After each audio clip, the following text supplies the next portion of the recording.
ଆଜ୍ଞା କିଛି କହିବେ?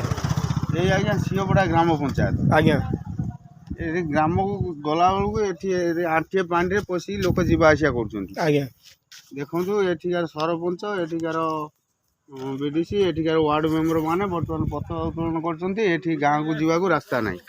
ଆଜ୍ଞା ବୁଝିପାରିଲେ? ଆଜ୍ଞା ଏଠି କି ପ୍ରକାର ରାଜନୀତି ଚାଲିଛି, କି ସରକାର ଅଛି, ସରକାରଙ୍କର କ'ଣ ଦାୟିତ୍ୱ ଅଛି, ଏ କଥା ଆପଣମାନେ ଭଲ ଭାବରେ ବୁଝିପାରୁଥିବେ।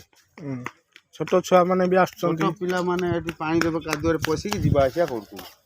ବୁଝିପାରିଲେ? ଏଇଭଳି ପରିସ୍ଥିତିରେ ସିଂହପଡ଼ା ଗ୍ରାମଟି ଆଜି ଅଛି। ଆଉ ଏଇଭଳି ପରିସ୍ଥିତିରେ ଆଉ ଏଠିକାର ପ୍ରଶାସନ, ଏଠିକାର ରାଜନୀତି ଲୋକମାନେ, ଏଠିକାର ନେତାମାନେ ଏଇ ଦେଖନ୍ତୁ ଆଜ୍ଞା, ଏଇ ଗାଡ଼ି ଗୋଟେ ଆସୁଛି ଆଣ୍ଠିଏ ପାଣିରେ ପଶି ଆସୁଛି। ଦେଖନ୍ତୁ